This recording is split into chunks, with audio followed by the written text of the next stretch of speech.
Good afternoon, everyone, and welcome to this regular meeting of the Budget and Finance Committee for June 2nd, 2014. I'm Paul Krikorian, Chair of the Committee. I'm joined by my colleagues, Councilmember Bob Blumenfield and Councilmember Mike Bonin, and we are ready to begin. First, let me apologize for the late start.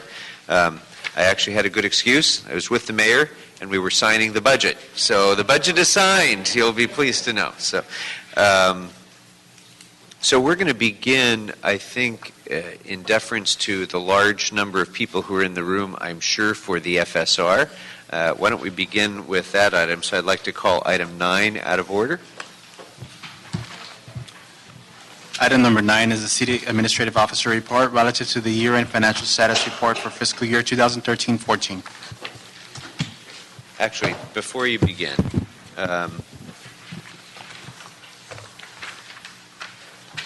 let me actually deal with some consent items first. That maybe will help clear out the agenda a little bit too. So, members, we have a lot of items that I would propose for consent. So let me just run them down and see if any of you have any concerns about any of them. That would be, I would propose as consent items number 3, Bakatich et al. Versus City of Los Angeles. Item 4, 5, 6. Those are all litigation matters. Item 8, the Controller's Report on Reserve Fund Borrowing. Item 10, on the issuance of the TRAN. Item 11, regarding the Special Parking Revenue Fund Surplus Declaration and Transfer. Item 13 and 14, which are refund claims, and item 15 and 16, which are also refund claims.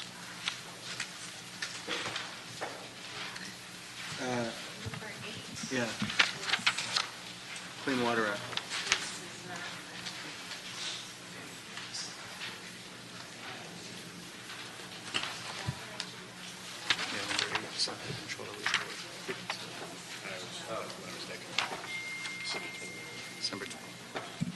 Sorry, I guess that was a typo. It's number 12. Yes. Is the reserve fund borrowing.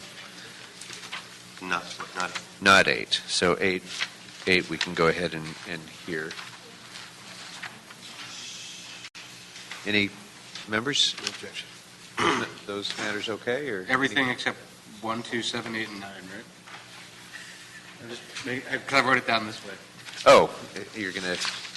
I'm going to challenge my my agenda reading. I don't know. Yeah. Let me just run down the numbers again. 3, 4, 5, 6, 10, 11, 12, 13, 14, 15, and 16. Okay, cool. Yeah. Good?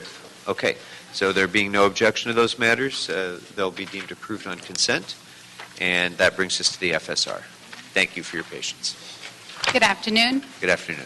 Maria Gutierrez with the City Administrative Officer. Before you is the 2013-14 year-end financial status report. The 2013-14 fiscal year began with the anticipation of savings from 2 major budget assumptions. One was the elimination of a 5.5% salary adjustments to about 60% of our civilian workforce, and a 10% contribution from civilian employees towards the cost of city-sponsored health plan. Despite not realizing these savings, we were able to absorb these unbudgeted costs without impacting the unappropriated balance reserved for economic uncertainties. Savings from the UB enabled the city to offset current year expenditure shortfalls and unbudgeted expenses without impacting our reserve fund. This has better positioned the city for fiscal year 2014-15. At the mid-year, we identified approximately $36.6 million in year-end shortfalls, mainly due to shortfalls in the fire department, outside council expenditures, and the liability claims account. Additional unfunded items were also identified at mid-year. At mid-year, we reduced the projected shortfalls to 24.5 after mayor and council actions. Today, the year-end deficit has declined and is now estimated at approximately $19.9 million. The reduction in the projected deficit is attributed to a continued decline in the fire department's projected shortfall from $12 million to $10.3 million, a reduction in the liability claims account shortfall from $10 million to $4.76. Additionally, the receipt of $1 million in Consumer Protection Trust Fund revenue and identification of prior year savings has allowed the city attorney to further reduce its outside counsel deficit from $2.5 million to $1.44. Nevertheless, some of these gains are offset by newly reported deficits and unfunded items identified at year-end. These items are identified in Table 1 of our report. New items that we're identifying include the unfunded professional stipend costs for the city attorney at approximately $1 million. We previously anticipated that the department would be able to absorb these costs, which resulted from the recent city attorney global settlement agreement. Unfortunately, they were not able to absorb this part of the cost, although they have absorbed half of it. There's a $660,000 deficit now identified for the convention center due to reduced service requests and revised revenue estimates. The General Services Department has also identified a net year-end deficit in their equipment account of approximately $320,000. This is being handled separately outside of this FSR via a council motion. There is also an unfunded expense resulting from the Los Angeles Homeless Services Authority that will be a match to the county of $300,000, which is identified and addressed in this report. There are two projects administered by the Bureau of Engineering. They are capital projects. They add up to approximately $920,000, and they are matters of public safety that need to be addressed at this time. There is also an inadvertent reversion involving general city purposes funding that is recommended for reappropriation. This report includes a plan for fully offsetting these remaining year-end deficits. This report reduces the year-end deficits from $19.9 million to $5 million. Only $14.89 is addressed in this FSR. However, there are funds remaining in the UB Reserve for economic uncertainties to fully offset the remaining $5 million. However, those actions will happen outside of this report. And in some cases, such as the liability claims account, it'll be on an as-needed basis. A total of $99.53 million in budgetary adjustments are recommended. In addition to the offsets to the year-end deficits, this report includes $30.1 million in reappropriations, of which $17.3 will impact the general fund. Of these general fund reappropriations, there is $7 million for sidewalk repair, $1.7 million for CRA pipeline projects, $2.5 million for economic development initiative funding, and there's also a $300,000 reappropriation to the housing department, which is tied to LASA funding.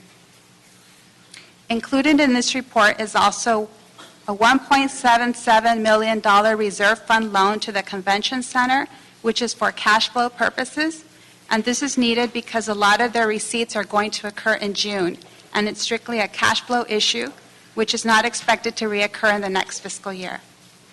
There is also recommendations to exempt up to $7.8 million in prior year encumbrances from the general fund encumbrance policy. As far as revenue is concerned, the 2013-14 adopted budget assumed approximately $4.8 billion in general fund revenue.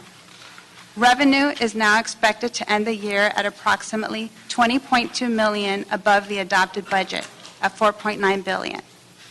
The greatest increases are derived from documentary transfer tax, transient occupancy tax, and former CRA tax increment revenues.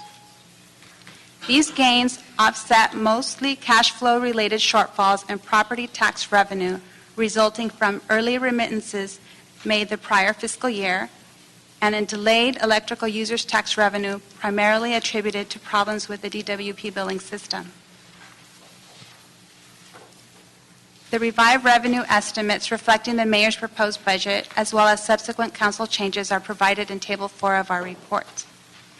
Based on receipts through April, there are no significant deviations from the revised budget at this time. Regarding 14-15 adopted budget revenue, the council adopted $5.14 billion of revenue budget for 2014-15. This represents $251.2 million in increase from the prior fiscal year revenue estimate. Regarding the reserve fund, due to budget restraints in the current fiscal year, we are projecting that we will close 2013-14 with a strong reserve fund. The current reserve fund balance is $346.7 million. This is 7.12% of the adopted general fund budget, and this reflects an increase from the mid-year rate of 6.97%.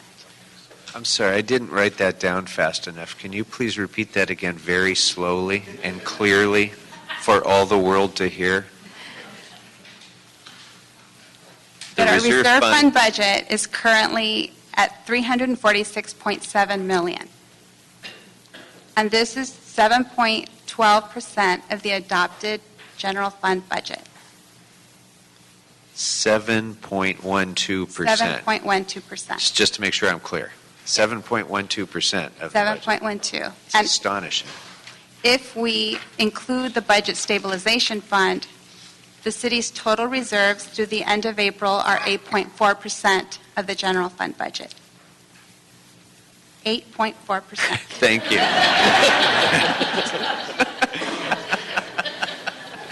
Is that a good number, Mr. Chair? Well, it's, pretty good. When was the last time, just hypothetically, when was the last time that the budget had a 7.12% reserve fund and with a budget stabilization fund a combined 8.4%? Never. Is it last year? Is it the year before that? Never. Never in the known history of the city, I think, is the correct answer. Thank you. So the reserve fund balance per the 2014-15 council adopted budget represents 5.53% of the general fund. However, the controller will later issue the year-end closing report, which will account for any unanticipated year-end borrowing and other actions that may impact that estimate. This concludes my comments on the year-end FSR. We do have some recommended amendments to the report that are strictly technical in nature. And members, I think you should have the written amendments before you. Those have been distributed, have they? I think they have been submitted to your office. I can read them into the record if necessary. We are recommending that recommendation number 3 be amended to reflect a revised attachment 4. This is regarding transfers within funds. The attachment has been amended to delete a $669,000 transfer within the General City Purposes Fund. There is an instruction instead to include an instruction to the city clerk to place on the agenda at the beginning of next fiscal year a reappropriation of this of funding within the GCP Cultural Art and City Events in the same amount and into the same account as exists on June 30, and upon reappropriation, transferring these funds to the Council District Community Services, various accounts. We also are requesting that recommendation number 5 be amended to reflect a revised attachment 6. This involves a transfer from the UB Reserve for Economic Uncertainties to the State AB 1290 Fund. We're basically correcting the amount to be transferred to reflect the amount of $1.1 million, which is just an $11,000 difference from the amount that's currently in the report. In addition, there are amendments requested by the CLA to address current expenditure patterns and year-end closing. There's a transfer of $150,000 recommended from Council Fund 100, Department 28, the Office and Administrative Expense account, to the printing and binding account in the amount of $50,000. to the travel account in the amount of $100,000. I have it the other way around. 100,000 to printing and binding and 50,000 to travel. Yes, I believe there was a subsequent correction made, and it should be 50,000 printing and binding, 100,000 travel. And I guess if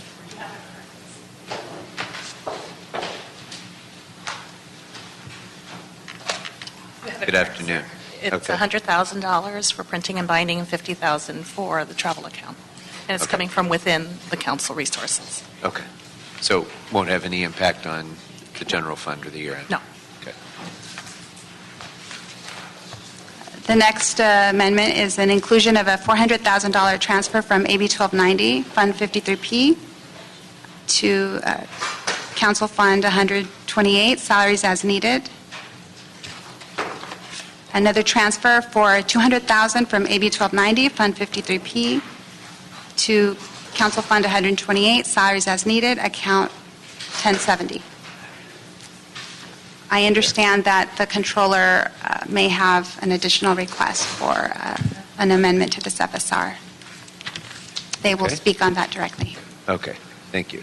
Mr. Blumenfield. Yeah, I have one amendment I don't think was included in yours. It's a very minor one, but in fiscal year 13-14, in Council District 3, under my predecessor, AB 1290 funds were transferred to the Bureau of Street Services for work in the district. The file number there is 13-0646. Some of the funds in these accounts is remaining, so what I wanted to do is ask the CLA and the CAO, with the assistance of Street Services, to roll those funds over to fiscal year 14-15 for the very same purpose. So District 3 funds at 1290, just keeping them rolled over for that purpose.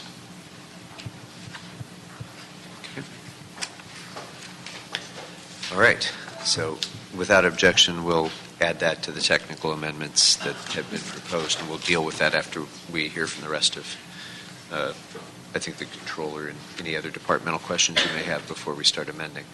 So let me just start with a couple of overview questions, and then members, what we typically do is we go through and see if you have specific departmental questions relating to this FSR, so that we can go down the list and dismiss any departmental representatives for whom we don't have questions.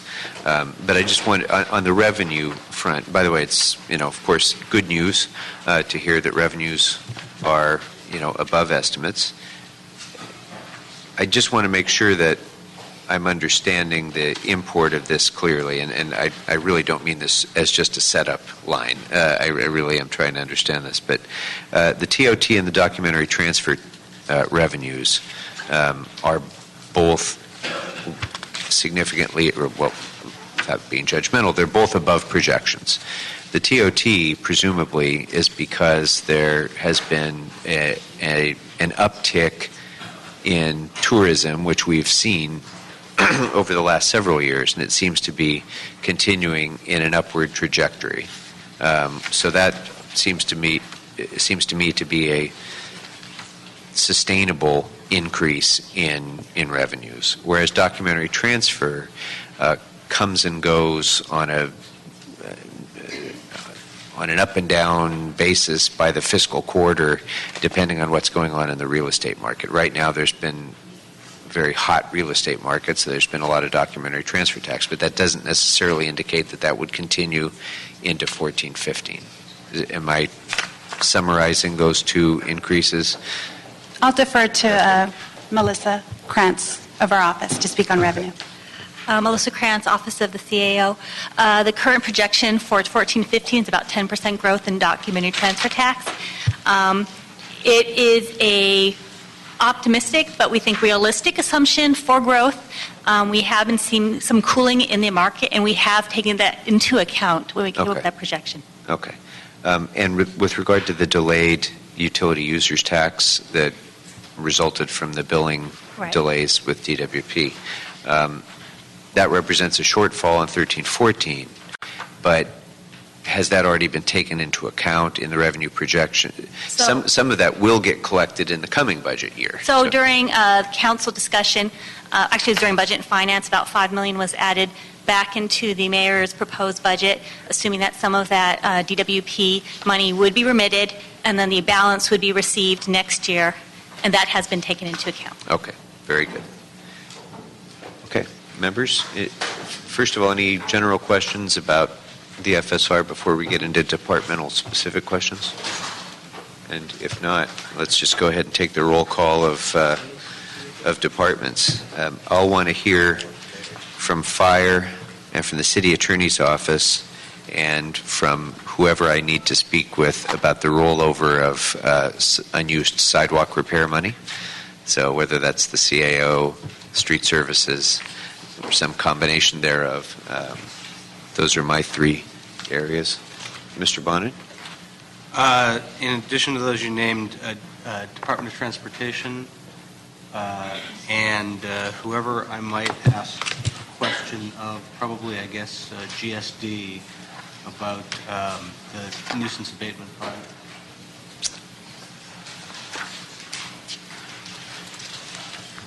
Okay, Mr. Kretz? I am sorry, Mr. Kretz has joined us. I didn't mention that at the beginning. You're asking a question of an empty chair, but no, I actually am here. Or anything but that. Only question I have is about special parking revenue fund transfers. So whichever the appropriate place, that would be CAO or DOT, I'm not sure. Okay. And I would Blumenfield. add to the list the convention center. Okay. Anything else? Any other departmental questions? Going once? Going twice? All right. Thank you all for coming down this afternoon. I appreciate your being here. If you're not here for Fire, City Attorney, Sidewalks, DOT, GSD, the SPRF, or the Convention Center, thank you all very much for coming down, and see you next quarter.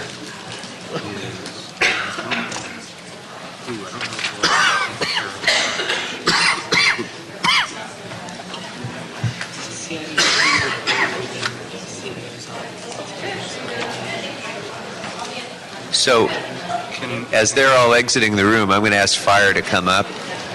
Let's start with the Fire Department, please.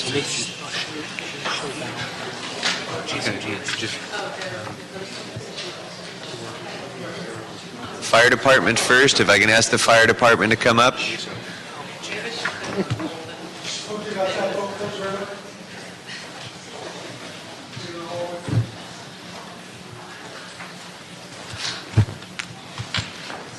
Good afternoon. Good afternoon. Good afternoon. So the only issue I really wanted to bring up, and then I'll turn it over to my colleagues, is the continuing discussion we've had about AB 678.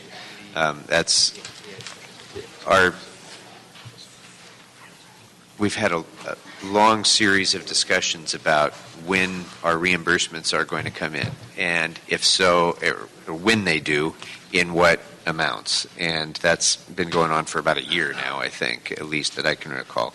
As a result of our, reduction in those reimbursements, the budget for the fire department has fallen short by $21 million, as I understand it. So maybe, June, if you can bring us up to speed so that we're all on the same page on, where we are with that, with the reimbursement, and is there anything further that we need to be doing from a policy standpoint or in making our voice heard to any other governmental entity to try to ensure that we're receiving the full amount of reimbursement to which we're entitled on a timely basis? June Gibson with the Fire Department.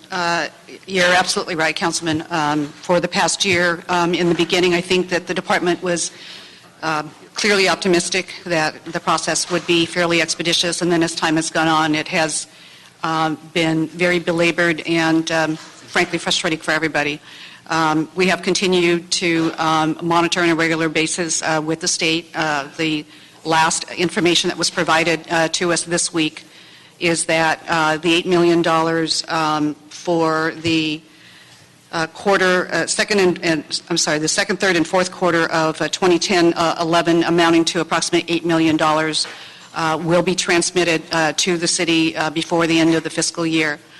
I will continue to try to be optimistic and indicate that there is a remote possibility that additional revenues for a couple of the other fiscal years will also be provided by the end of the fiscal year, but because of disappointing promises that have been made by the state in the past, I'm less likely to be optimistic about that. But if we are not to receive those amounts by the end of this fiscal year, we will be receiving them at the early part of next fiscal year. The other complication is the fact that the federal government is auditing the state with respect to some grant reimbursements, and for those 2 quarters, which covers the period from 9-10 and the first quarter of 10-11, that is also amounting to $8 million. That is being withheld by CMS, and no reimbursements will be coming to any public agencies until the grant audit is completed. We've asked for a timeline as to when that may be done, and no timeline has been provided to us. And that's an additional $8 million. That's an additional $8 million, yes. So of the $21 million shortfall, $8 million is from 2010, the amount that you hope will come in, but we'll see if it does by June 30th. And then there's another $8 million that we don't expect to see, maybe even in 14-15, depending on how long it takes for the federal government to resolve their audit. Correct. And we're also anticipating receiving approximately $2 million in 14-15. So the total amount that's owed to us is approximately $26 million, but $8 million of that is going to be withheld pending the outcome of the CMS audit. Okay. And I'm sorry, I've forgotten as I sit here, but how much of this delayed reimbursement are we assuming to be received in the 14-15 budget? We're anticipating in 14-15 to be receiving approximately almost $10.4 million. Okay. Okay. Very good. Anything else, members, for fire? Mr. Blumenfield? You said a portion of that's coming from a 2010 allocation? Is that what you said of the I missed the breakdown of the numbers. The amount that's being withheld covers the period from January 2009 through the first quarter of 2011.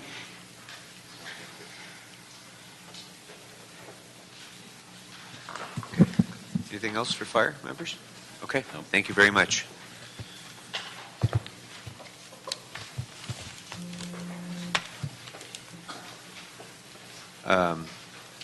Okay, and if we can have the city attorney's office next.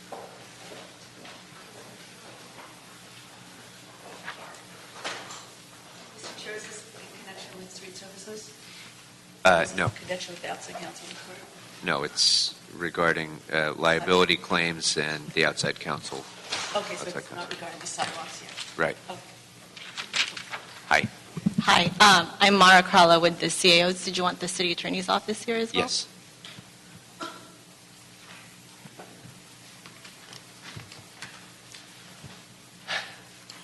So first of all, I guess this is actually a more CAO question. I just wanted to identify the shortfall that we're anticipating in the budget for the city attorney.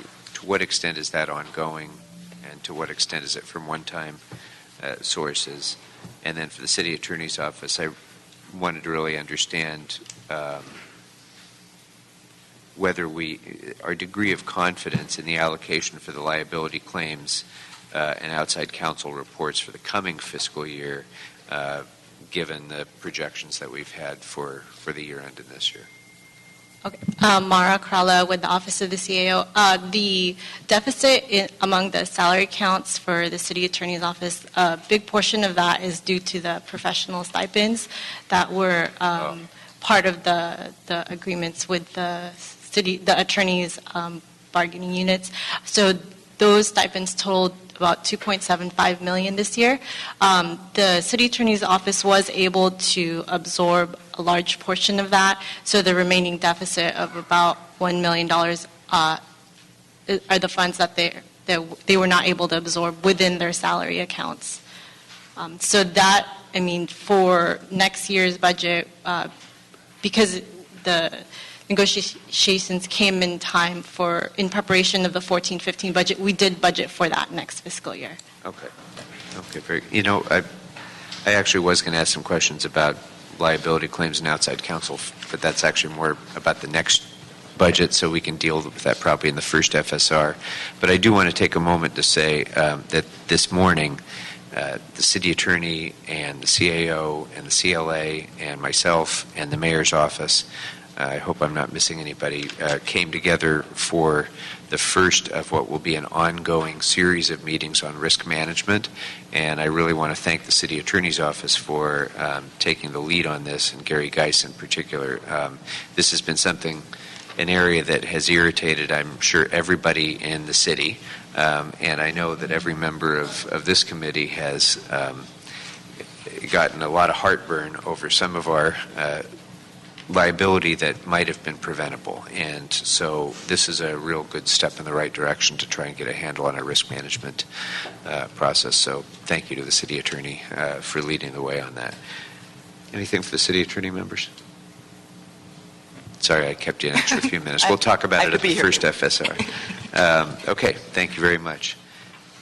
Now, I think given that we had that little exchange, we can go and talk about sidewalks now.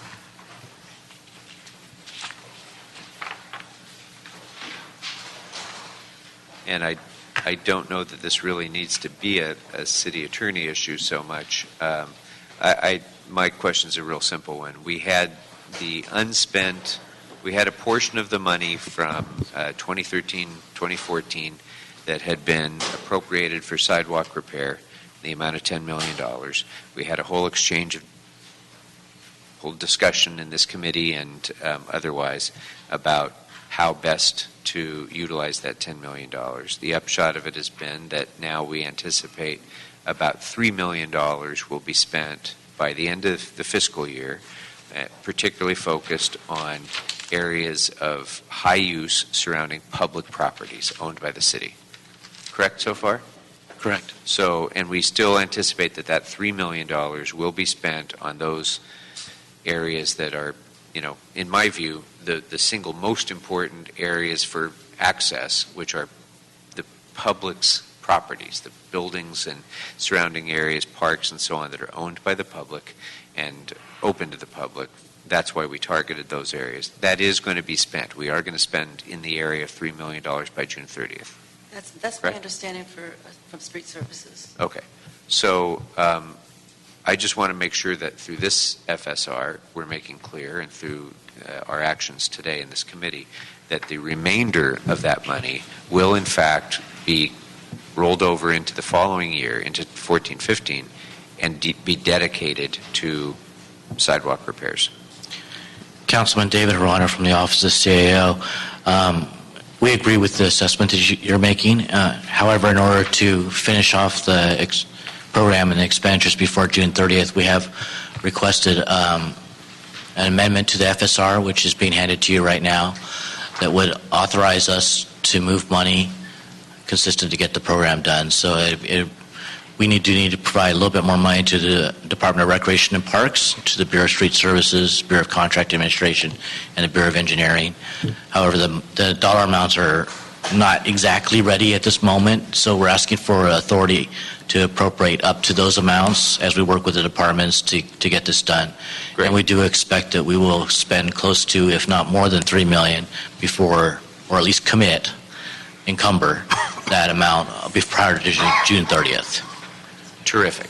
So whatever it remains unspent of that $10 million will roll over then into the coming fiscal year to be added to the $20 million that we've already budgeted.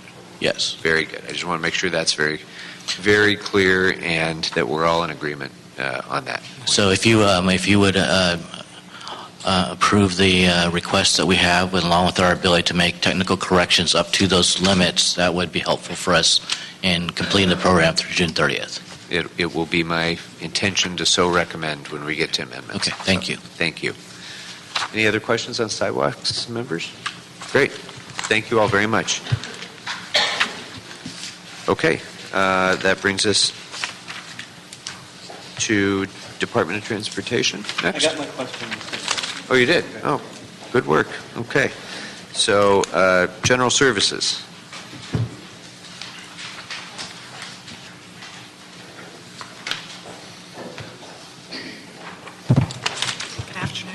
Good afternoon. I guess this one was me. This was just a small thing that I didn't see in the technical corrections, and I thought I was going to.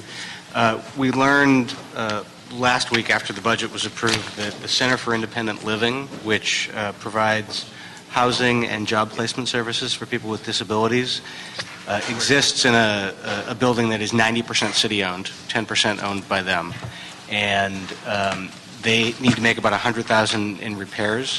They have found a private donor who's willing to make a $50,000 match if the city will do $25K and the county will do $25K. The county last week coughed up $25K, so we were looking for $25K. And I know my staff last week had been talking about the CIEP nuisance abatement account, and I don't know what the disposition of those discussions were. I don't see anything in here that reflected that. Okay, well, that amount was about $400,000 that's set aside in the CIP next year for nuisance abatement projects. I am a little familiar with this center that you're discussing. We can go back and look at the lease. I understand that it's an HCID lease now. It was formerly a CDD lease. We can go back and take a look at that and see what the lease would allow us to do, and then we can report back to you. Okay, thank you. Okay. Okay, anything else for GSD members? Okay. I'm sorry, while you're there, if I could, this is tangentially a GSD matter. I do want to ask a question of the CAO because we have a general fund encumbrance policy in this city that we adopted a little over a year ago. And this, there are a number of recommendations for exemptions relating to that. And some of them I noted were GSD amounts that were, really de minimis, like $5. And I'm wondering if we can give kind of an overview of why is it necessary to have exemptions like that? What are the impacts that those exemptions might have on available funds? And is there some de minimis amount where we can just deal with these things without having to go through a process of exempting it, rolling it over? Or should we just absorb it? Should we eat it? At some point, it probably costs more money for us to roll it over than we're actually rolling over, just in administrative costs. So can you speak to that a little bit, please?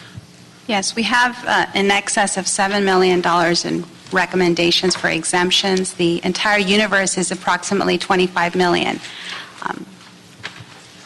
We have been working with the controller on this matter. All the items that are being recommended are in compliance with the exemption. We understand that there are some that are such small amounts that it may cost more and maybe not be worth it in the long run. I think we would be amenable to working with the controller to possibly identify what that number should be. I know they may have some ideas. This year, for the first time, the disencumbrance process is actually automatic. Last year, it was a manual process.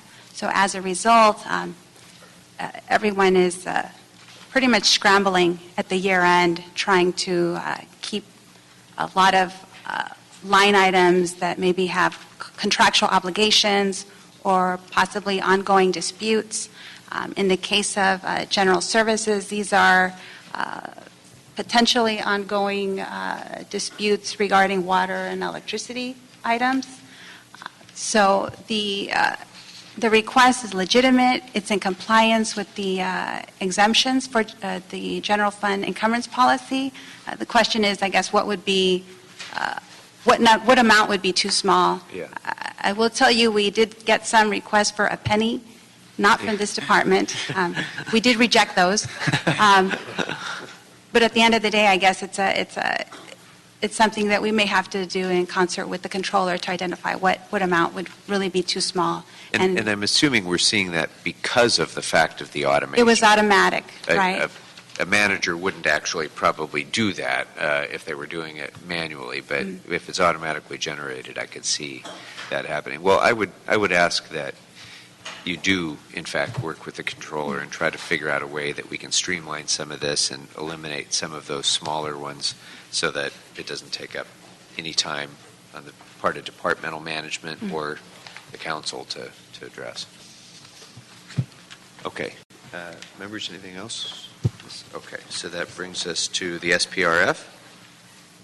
Mr. Bonin, I think that was yours. Was that Mr. Kretz's? Okay. Yeah, I just had a question about the transfers out of the special parking fund, which is supposed to be surplus, but it's not really surplus. And I know we have it in the FSR, we have it in the future budget.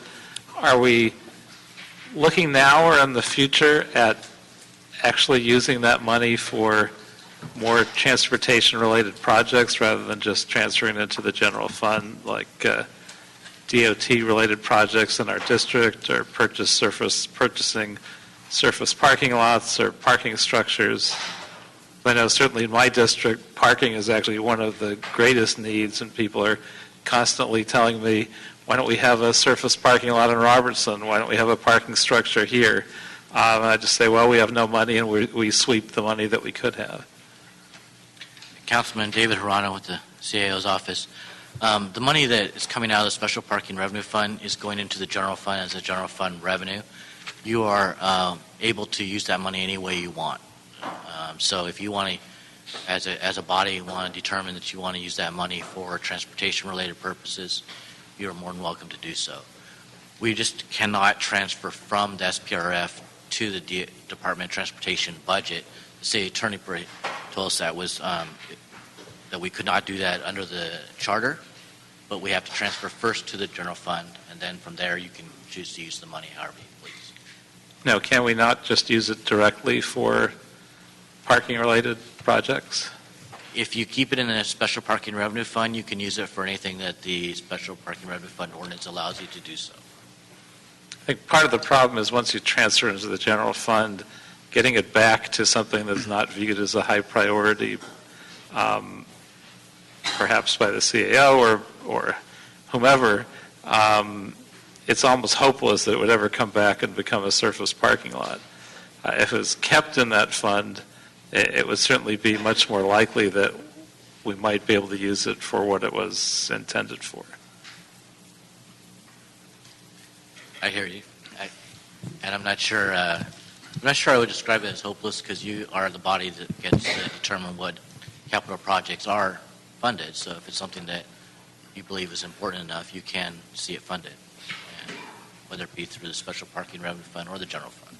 Are we closer to the point where fiscally we might not have to sweep the money from that fund and might be able to leave a portion of it there for its original purpose? Councilman I'm not sure. Yeah, go ahead. I could tell you that in our four-year outlook, we assume that there is an ongoing transfer to the general fund. So in essence, to the extent that projected surplus is reduced, then our general fund revenues are reduced and our structural deficit increases. So our current assumptions assume a standard ongoing surplus being generated in the Special Parking Revenue Fund. And mind you, the surplus is only identified after there's confirmation from the Department of Transportation that the 5-year operating plan has been fully funded. So it's only after they make that determination that we then recommend the transfer be done. And I think I'm safe in assuming that the plan that would help fully fund doesn't anticipate creation of additional parking anywhere. The current plan does not. Thank you. Mr. Bonin. I just want to chime in on that because I agree with Mr. Koretz, and I think what Mr. Hirano was trying to politely say was, you guys are the policymakers, so it's your problem, more or less. Oh, I wasn't trying to say it that way. You don't have to say a word. I was just More polite. translating. But what I would say, I don't want to start thinking just because there's a raindrop or two, the drought is over, because that's certainly not where we are fiscally. But we started this meeting by talking about how we have a record high reserve fund, which I think we should celebrate and be careful of not screwing with. But I think we need to start looking over the next few years at taking less of a hit on the special parking revenue fund, because it is a revenue fund that is generated in concentrations in parts of the city that has a tremendous parking impact and needs that money to come back because things are getting really bad. I know Westwood and South Robertson are particular areas, Venice and West LA as well. So I'm hoping that we start, I don't think we need to do it overnight, but I hope we start making less of a withdrawal from that so that we can start paying back the trust that we owe our constituents. Yeah. Just a small point on that. First of all, we have a record reserve fund as of June 30th. As of July 1st, we will have a significantly lower reserve fund because so much of that was used to balance the 14-15 budget. That being said, I think that what I'm hearing is that decision is not really so much a budget decision as it is a decision about the operational and strategic plans of the Department of Transportation. So, from a policy-making point of view, it's not a question of should the budget assume this or not. It's what does the Department of Transportation want to spend on its parking and providing parking, as needed by our citizens over the next few years. When that decision is made, obviously we'll want to also talk about its budgetary impact. But it's first and foremost a transportation issue more than a budget issue. And then, the budget assumptions come after that decision gets made.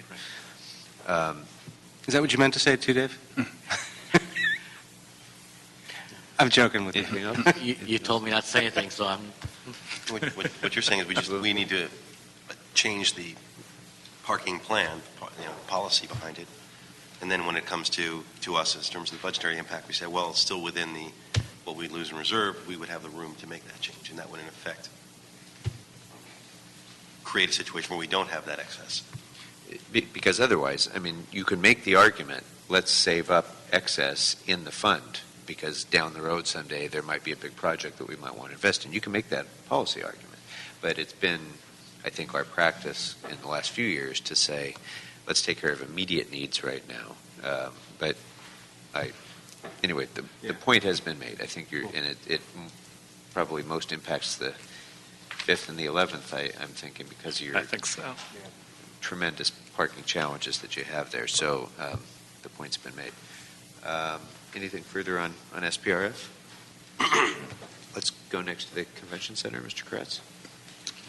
Nothing on that? Oh, that was yours. I'm sorry. Mr. Bloomfield. Yeah, I'm just trying to understand the Convention Center. I know that inherited a $1.6 million budget shortfall because of the smaller conventions and things. And then the CAO is recommending a certain amount, $655 from the UB, and then a certain amount as a fund loan to the new operator, of which presumably the loan is just about a cash flow and we'll get that back. But the UB money is money that's out the door. So there's a couple things I wanted to understand. One, I know that the way that you guys solved the problem initially was delaying certain capital projects. I want to understand what those capital projects were, or not necessarily down to the letter, but to understand generally. And then second, to get a better handle on how and why we decide which, making up that shortfall, which ones we're doing as a cash flow loan and which monies are we, just giving away and sending out the door, so to speak. Okay. Marla Blevins, Assistant General Manager for the Convention Center Department. So the main reason why we have a revenue shortfall for this year is the fact that the citywide conventions that we have booked this year are much smaller than the conventions we had in the previous years. So with fewer attendees, fewer spaces being used, and also less ancillary revenue, namely in the areas of electrical services, AV, and food and beverage. So with the smaller conventions, the revenue from the citywides is down by almost half. And so in taking into account, we cut where we could cut or maintained expenses where we could, but the revenue was still too short by the tune of $600,000 or $650,000. And so in terms of the cash flow funding, as you're well aware, we had the transition to AEG back in December of last year. And they've changed the business models and the service delivery models for a lot of our lines of business. So in doing so, they've contracted out or subcontracted out a number of services. And so they don't receive the revenue from those services until maybe 15 days after the month closes. So there'll be June revenues that won't be received by AEG until July 15th or so. And so that's what the borrowing is for. So when that money comes in, we'll be able to pay back the reserve fund once those revenues come, once those June revenues arrive with AEG in July. That's the borrowed revenues, but That's the borrowed. What about the money, the UB money? Now, the UB money, that's due to the smaller size of the shows that we have this year. So the smaller shows generate less revenue, particularly in the areas of food and beverage and utility services. And should any of that fall to the private operator instead of to the city? Councilmember, the answer to that would be no. Basically, when the budget for 13-14 was being put together, the revenue assumptions were based on prior year trends. And those trends resulted in us, as a city, assuming a certain level of revenues coming in from the conventions that Ms. Blevins spoke about. Since those conventions did not produce the same amount of revenue as projected, that in essence created the shortfall. So those revenues were developed before the new operator came into effect. And also in terms of the actual operating risks of the convention center, it's still the city's responsibility. It's our money. We're just paying AEG to run the facility for us. They can't assume risk, or they can't just make up the shortfall in revenue. It's still the city's money. We're still responsible. We're still on the hook for it. We're just paying them a fee to run the facility for us. Okay. I just want to follow up on one point. Sure. I wrote down that you said that the shortfall was due primarily to smaller citywide conventions. Mm-hmm. I'm not clear on how that shortfall didn't find its way into budget assumptions, given the fact that citywide conventions are booked much more than a year in advance. So you knew, well, I should say you, the city knew what citywide conventions it was going to have for the full year of 13-14. How could our revenue assumptions fall short when it comes to citywide conventions? I think that the department was hoping that we would be able to upsell on some of the citywide conventions while, there's an assumption made as far as, like, say, the number of banquets that are being held or the number of the amount of food that's sold for the concessions. I think that we were hoping that maybe we could get them to expand their level of services that they would be requiring once they got here, but that just did not materialize. Okay, so you might have known that they were booked, have an estimate of the size, but if you have fewer people actually show up for the convention, they're not buying as much food and so. Correct. Okay. Do you want to add anything? Diana Mangiolu, Office of the CAO. I was just going to add that a lot of times what happens is when clients come in, they do book years in advance, but a lot of times at the year within that the event will be taking place, sometimes they may withdraw some of their service requests, so the department won't really know until that fiscal year. Okay. Is there anything, have you been able to pinpoint why we've had this drop-off in size? Has there been any feedback that some of the... I think generally after the 2008 recession, a lot of companies and businesses and et cetera were cutting back on their conventions and convention attendance. So in general, there's fewer conventions than there were before the recession. It's gradually ramping back up, but it's still not at pre-recession levels. And so that's a big part of the reason why shows are smaller. And there's also more competition. Our key competitors on the West Coast, San Francisco, Anaheim, and San Diego, still have, quite frankly, a better package to offer than what we currently have. Right, well, that's in terms of actually booking conventions. But once they're booked, we've been discussing that we're getting smaller size, smaller number of participants. That's not due to competition from other venues. That's just because of where the the larger industry economic is. factors, I assume. Right. Okay. Has there been any indication from anybody that the convention center has been dealing with that uncertainty over whether or not there was going to be a convention center because of AEG stadium construction factored into our ability to either hold conventions that we'd already booked or book new conventions? I think in talking to LA Tourism, that's definitely a challenge that they have in marketing the facility to citywide conventions, is the uncertainty about if there's going to be construction and when that's going to occur. And our competitors are definitely using that to steal business. Yeah. Okay. Anything else, members? Mr. Bloomfield? Yeah, and first part of the question, I asked too long of a question, was the capital projects that were either canceled or delayed, are there any particular ones that we should know about that were, in order to get to that?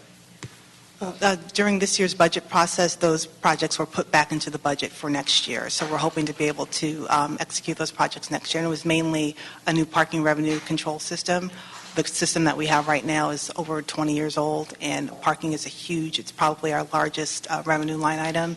And to the extent that this current system is old and decrepit, it really compromises our revenue collection abilities. So we're really looking forward to being able to get a new system online for that.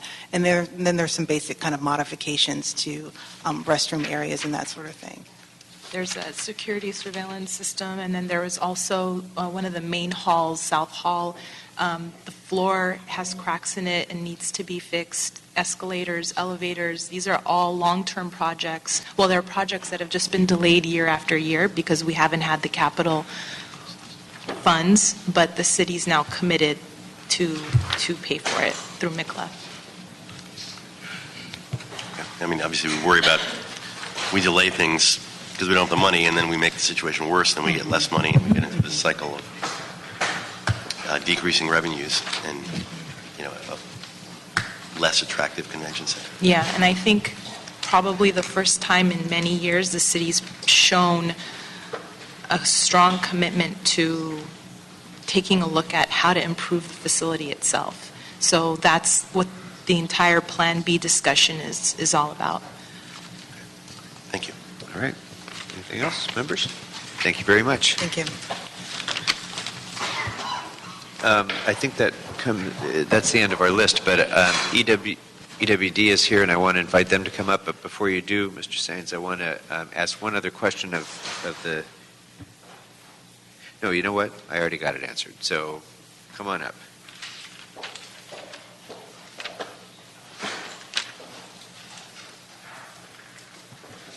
Good afternoon. Good afternoon. First of all, congratulations on your 7.8 reserve fund. It's a big accomplishment. We just easy go. Yeah. So we just have a simple request on behalf of the General Manager, John Perry, is that or that if your committee could delay the instruction number 12 for 1 quarter to the next FSR.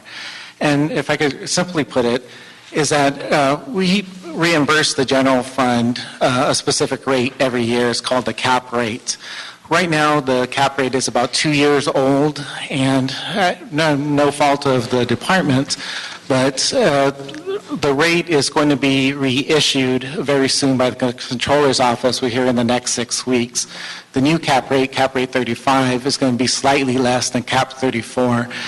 For us, we base all of our budget on cap 35, so it would have an impact to our services if we had to use cap 34. Our HUD, which is our federal agency, has already preliminarily approved cap rate 35. We just were waiting for the official word. So that's why we're simply asking that we delay it till we hear the official word on 35. So maybe I'm not 100% clear on how the accounting of this works. I would have assumed that there is, one cap rate in place, and whenever the obligation for reimbursement to the general fund arises, that no matter when it is ultimately paid, that is the appropriate cap rate to be applied.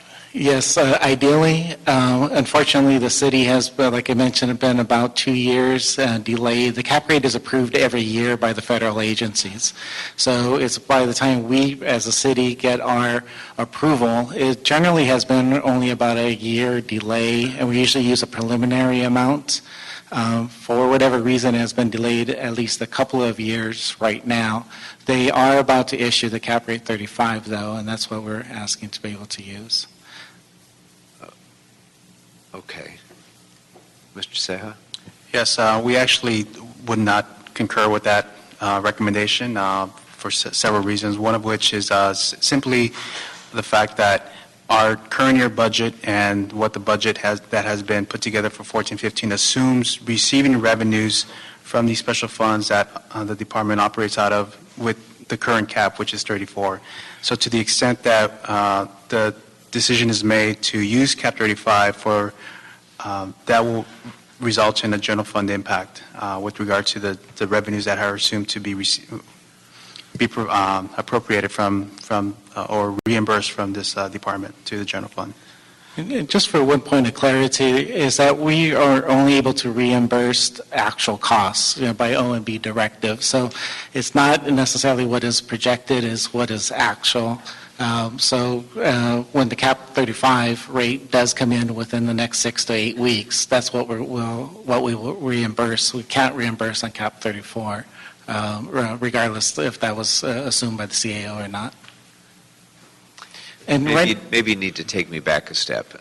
If it's only actual expenses, how is the rate change impacting on the reimbursement? The cap rate itself is calculated through the controller's office, and it's for all the departmental overheads or the city overhead to the federal department. That is recalculated every year, and every year they issue a new cap rate. Some years the rate is lower, some years the rate goes higher. This year, the rate is actually going lower down, and which is what we have projected our budget on. The department, in terms of... And I'm sorry, if I can just stop you there, but why would you project your budget based on a lower cap rate if the reimbursement obligation is accrued in this fiscal year based on... Why is it not the right... I mean, just set aside for a moment what impact it has, because the cap rate could go up or down. So, right. Whether it has an impact on the general fund, positive or negative, is not my main issue right now. My question is more a question of the propriety of the accounting and the legality of this. Right. I would just assume that you have a rate in place when there's a grant that's administered during that time period with that rate in place, then for the sake of everyone's ability to predict anything, it should be that cap rate in place at that time that's the relevant one. Right, and we would wish that was true. For example, the cap rate right now, 34, that we're speaking upon, it is applicable for fiscal years 2011, 2012. Right. And so right now we're in 13-14, which is what cap rate 35 would be applicable for. So we're just asking for it to follow the right year, not to go back to 34.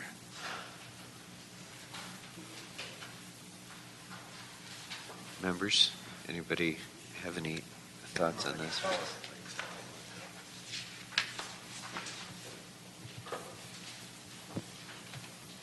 You have still questions about this, Mr. Bloomfield? Maybe want to get some more information about it. Yeah. I'm not sure what impact this would have, but just as the department mentioned, they would like to use a cap rate that would reduce their burden, so to speak. I don't think the department would be here if the case was the other way around. Say if 35 was going to result in a higher amount I don't think the department would be here requesting that a new rate be applied. Well, right, and that's, no knock on the department at all. I mean, I don't mean to suggest anything to the contrary, but that's kind of my thinking on it, is that for everybody, until there's an actual change in the cap rate, and it's too bad that it's delayed.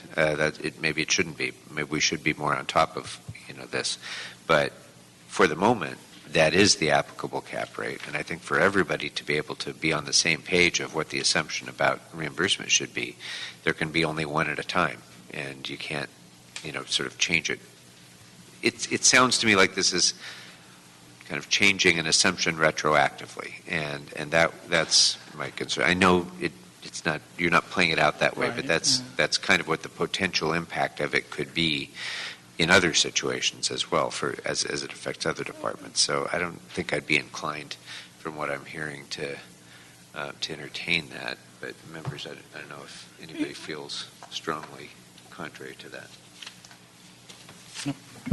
Well, what's the actual dollar amount impact? How significant is the difference? So we're asking just for a delay of using the rate. We're not asking for any special consideration not to pay the actual rate. So in the delay for a quarter, it will have no impact to the general fund, because we will pay the actual rate once it becomes official within the next few weeks.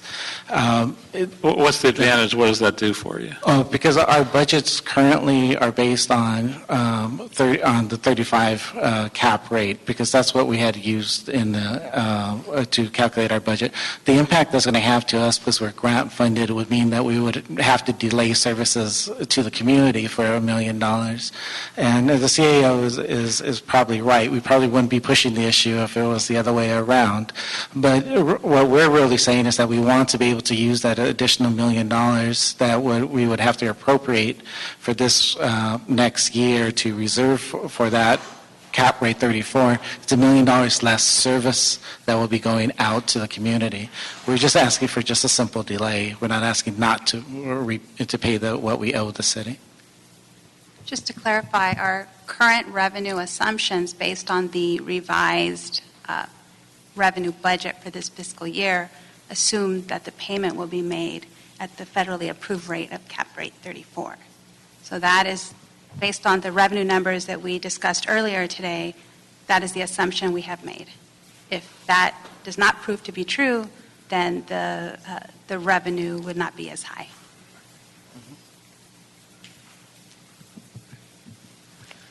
Okay. Anything else? Well, I may be missing something. I still don't completely understand how this works and how you're able to provide additional services, but there isn't a budget impact to the overall budget. I'm going to suggest this, because this is kind of coming to all of the members right at the last minute, frankly, and I don't think any of us have had an opportunity to sufficiently gauge not only the impact on this budget, but also what are the potential policy ramifications of this kind of a precedent.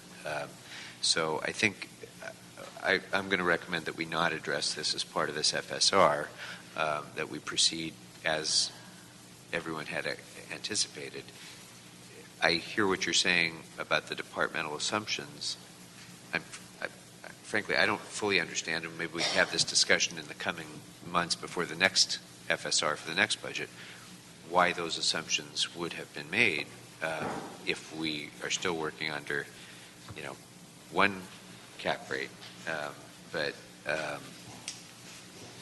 we can, if there's a shortfall in services, that's why we have mid-year FSRs and so on. We can have a further conversation down the road. But I think there's a discomfort level here, what I'm hearing, with the idea of changing the reimbursement based on something that hasn't happened even yet as of today, which is the anticipated change in the cap. So.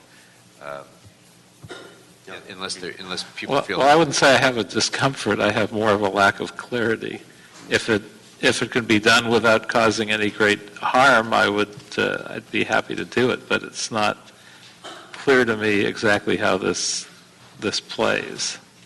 Yeah, And that's actually what I meant, because we haven't had the opportunity to have any of that real discussion, except, right here, right now. Is there some way to deal with this where we didn't have to wait an extended period of time, but we were able to dig into this a little further? Could I suggest that if we could meet with the CAO's office and see if we could resolve it before it goes to council? I recommend that. I definitely recommend that. I don't think we need to do that right now for purposes of this FSR, but I think you should certainly have that meeting. We'll do that. Yeah, great. Is there any exigent reason that this has to happen right away? Well, it's just in terms of our budget going into next fiscal year, we projected a carry-in of dollars that we actually had projected to expend for services for next year. If we have to use this particular cap rate, we would have to cut and reduce services by the like amount. The reason why we're saying that the cap rate 35 is going to be official very, very soon, because they have already submitted a preliminary cap rate 35, and it's already is used across other jurisdictions. So that cap rate 35 is what is going to be approved within the next 6 to 8 weeks.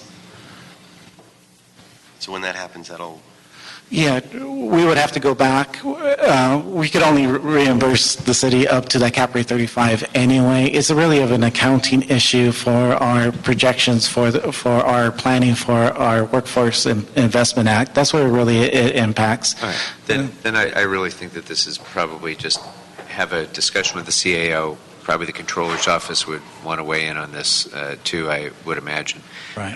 And then see if we can come back to the committee with a proposal that's been, kind of worked through. Okay. But for now, I think we're gonna leave things as is. Okay. Okay.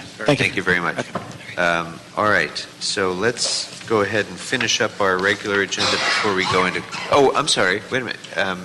First of all, were there any cards on the FSR? No other speaker cards. No cards. So we're going to go ahead and close public comment on the FSR, as well as all of the consent items, 3, 4, 5, 6, 12, 10, 11, 13, 14, 15, and 16. Mr. Chairman, yes. I hate to interrupt, but and I apologize, but I'd like to bring forward an additional item that we would like to request to add to the FSR. Okay. For the control, on behalf of the Controller's Office. Identify yourself, please. My name is Shane Min. I work for the Controller's Office. Okay. And we are requesting a transfer of $164,000 to General Services to do some repairs and construction and maintenance in our office. Oh, okay. And do we have that before us someplace? Have you? We are requesting that it be added to the FSR. I get it, but I mean, has it? Do you have a written amendment, or? We've provided instructions to the CAO's office to add to the FSR, and I believe it. Okay. I think you have it with you, and I think it could be submitted to the city great. clerk at this time. Okay. Very good. So if you could do that, please. I don't have a clean copy, but I'll submit one to you. We'll make sure to make sufficient copies. So thank you. I would have no objection to that if that's the. So transfer from the Controller's Fund to the GSD's fund in the amount of $106,000 for work in their office. I think that seems... It's not changing the overall numbers at all, it's just... Right. Doesn't have any impact on the general fund. Sounds good. Right. So, okay. Thank you very much. I apologize for the lateness. No problem. So, members, then we have a number of amendments that have been discussed with the amendments to the FSR that have been discussed today. Is there any objection to approving as amended? Okay. Then that'll be the action of the committee without objection. Thank you all. That brings us then to item number 7, the City Attorney Report relative to outside counsel contracts.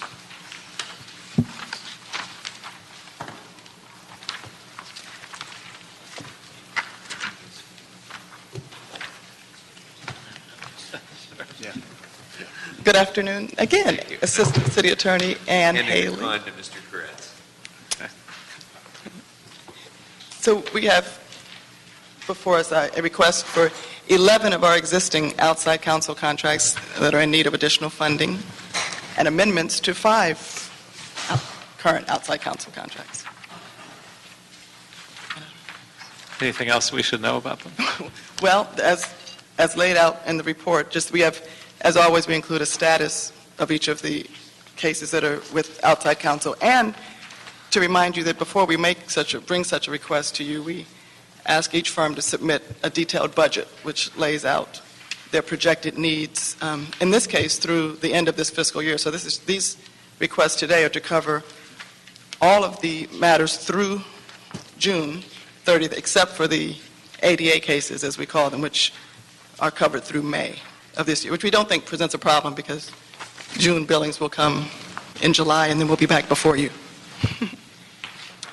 Any questions or comments, members, on this? Councilmember, we do have some technical corrections to the City Attorney's report with regards to recommendations number 2 and 3. And to just read these into the record, it's for number 2, transfer the same amount as listed in the original report from the unappropriated balance reserved for economic uncertainties line item, Fund 100, Department 58, account 000037, to the City Attorney Fund 100, Department 12, account 009301. And for recommendation number 3, transfer 40,000 from the UB Reserve for Economic Uncertainties line item, Fund 100, Department 58, account 000037, to the City Attorney Fund 100, Department 12, account 009302. The only difference between the two recommendations is addition of the line reserved for economic uncertainties.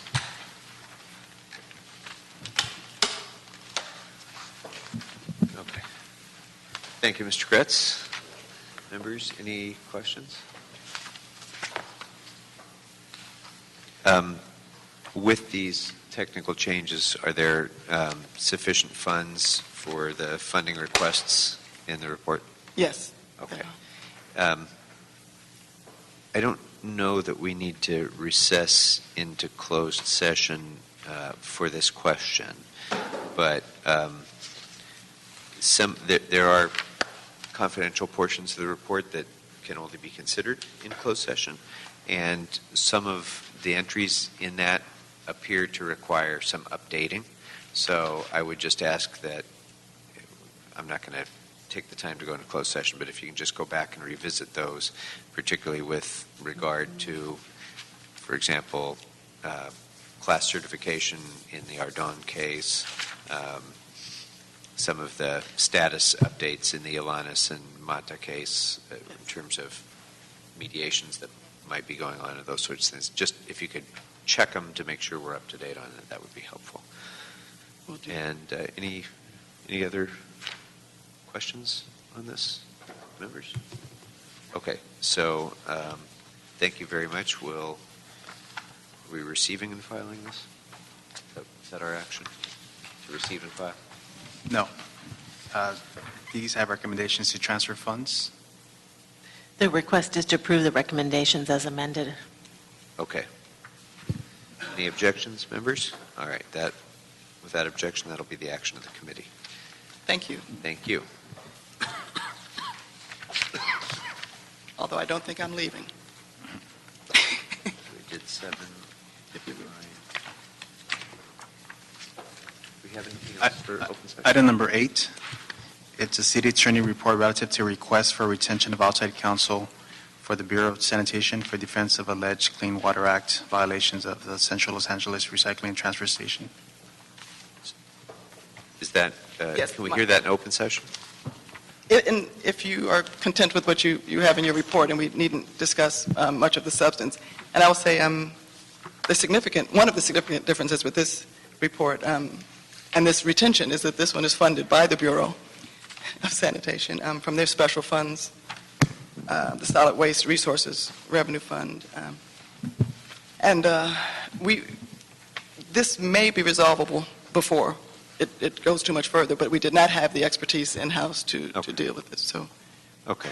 So without getting into the substance of the case then, because it is a matter of, some complex environmental regulation that's beyond the existing expertise of the city attorney's office. You just need to retain outside counsel. I don't think we need to get into the merits of the case, which would require us to. We can, if we're going if you'd to go like. into closed session anyway. Yeah, I Do got a that couple closed session. questions. I was curious Yeah. about their take on. Okay. Yes, Then, me too. then, all right, then we'll hold this matter for closed session then. That's fine. Thank you. I don't think I can ask that. Okay, is there anything further, any other cards? Any general public comment cards? Okay, general public comment is closed. Any cards on closed session items 1, 2, or 8? Seeing none, comment on those matters is now closed as well. And with that, we've concluded our open session items, and we will proceed into closed session. Thank you all very much who are not here for closed session. And we've concluded our discussion and actions on items 1 and 2. Members, I'd like to ask that we act to approve the recommendations on item number 8 regarding retention of counsel. And without objection, that will be the action of the committee. And with that, anything further before the committee, Mr. Sayah? So with that, we are adjourned. Thank you very much.